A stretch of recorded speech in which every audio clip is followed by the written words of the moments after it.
La suite du Zoom Info sur Europe 1, on s'interroge avec nos invités, Vincent Trémolet de Villers, le directeur adjoint de la rédaction du Figaro, Olivier Babot, économiste et président de l'Institut Sapiens, et le professeur Bruno Megarban, chef du service de réanimation à Lariboisière à Paris. Retour donc sur cette conséquence sur la vague Omicron qui déferle sur la France. Olivier Babot, on le disait tout à l'heure avec Elisabeth Borne, la ministre du Travail, il n'y aura pas de passe sanitaire en entreprise en l'état actuel du projet du gouvernement. Ça rassure le monde économique, mais la mesure pourrait bien revenir par la fenêtre. On vient de l'entendre à l'occasion de la discussion parlementaire. C'est une des rares mesures qui a réussi à faire l'unanimité contre elle. Ouais. Syndicats comme patronat, tout le monde estime que c'est déplacé.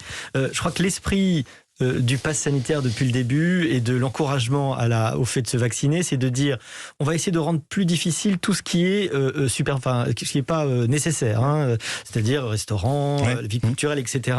Mais il y a quelque chose qui est nécessaire, c'est de travailler et transformer les chefs d'entreprise en contrôleurs avec quand même une question autour de l'intimité des données de santé et de cette confidentialité naturelle.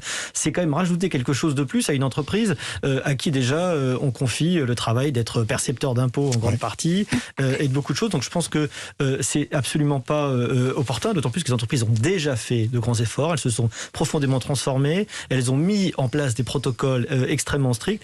Franchement, le problème des non-vaccinés, je pense qu'il est extrêmement marginal en réalité. Pourtant, certaines entreprises l'utilisent déjà, ce pass sanitaire. Je pense à l'hôtellerie, la restauration. C'est les métiers assez particuliers qui sont d'ailleurs beaucoup plus touchés par la crise en ce moment et par le retour. Mais c'est quelque chose qui on sait bien, les études montrent que c'est pas en entreprise qu'on va contracter le virus et se le passer. C'est pas là se fait la diffusion.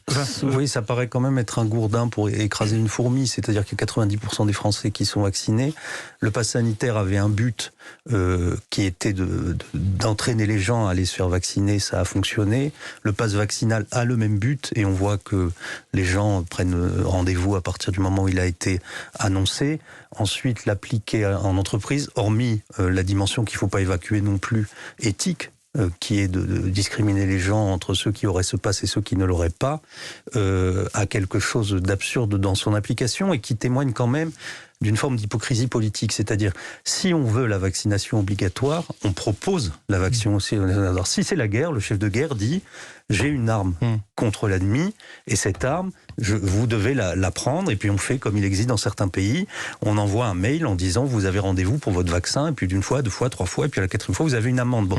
Et au moins, ça a le mérite, alors on peut être pour, on peut être contre, mais ça a le mérite de la franchise. Moi, je trouve que cette méthode de faire monter d'un cran à chaque fois les difficultés pour ceux qui n'accepteraient pas de se faire vacciner a quelque chose d'infantilisant et, à mon avis, de malsain dans la vie civique. Bruno Megarban, à l'approche des fêtes de fin d'année, on entend beaucoup de Français qui se disent fatigués par cette épidémie et qui craignent de voir leur réunion de famille ou entre amis gâchée. Cette fatigue physique et psychologique, alors évidemment vous la ressentez auprès des personnels soignants, mais vous pensez que c'est aussi un facteur général d'appréciation de la part du gouvernement ?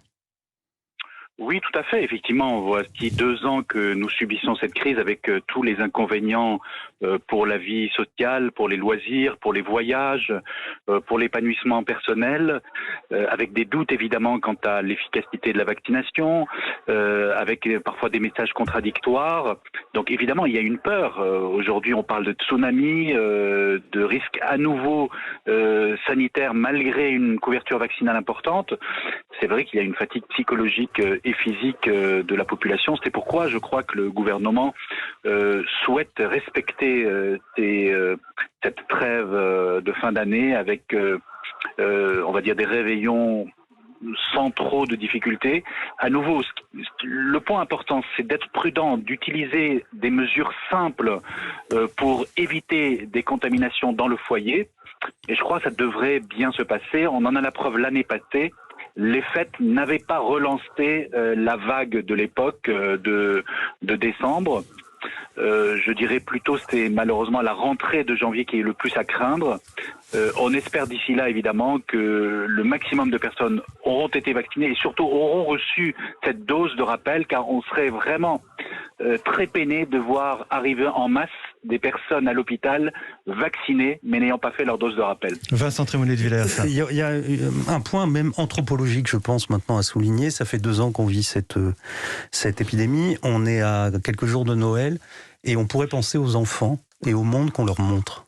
C'est-à-dire qu'on est en train de leur dire depuis 2 ans, vous vivez dans un monde où d'abord vous êtes un peu contaminant et contaminateur, et ensuite l'avenir que l'on vous propose tous les 2 mois, c'est un avenir effrayant, c'est un avenir délétère, c'est un avenir sombre. Je pense qu'on est en train de leur voler leur enfance, et il me semble que dans la communication publique, il faudrait aussi prendre en compte ces éléments-là, parce que cette génération-là aura vécu depuis 2 ans de façon, à mon avis, terrible sur le plan psychologique, ce qui se passe sur le plan politique et médiatique.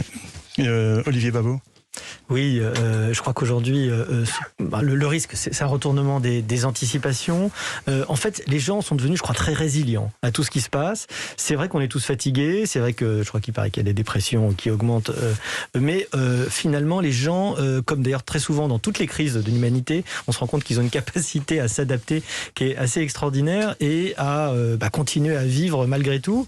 Et la résilience de l'économie, je trouve qu'elle illustre assez bien ça. Donc aujourd'hui, finalement, les vraies menaces, alors certes dans certains secteurs c'est évidemment le Covid, mais elles sont beaucoup plus générales autour du prix de l'énergie, question de la transition énergétique et de l'inflation. Voilà, c'est ça qui inquiète un économiste aujourd'hui paradoxalement et pas le variant Omicron pour l'instant. Voilà, Merci, ce sera le mot de conclusion. Merci Vincent Trémollet de Villers, directeur adjoint de la rédaction du Figaro. Merci professeur Megarbon d'avoir été en ligne avec nous. Olivier Babot, économiste et président de l'Institut Sapiens. 8h59 sur Europe.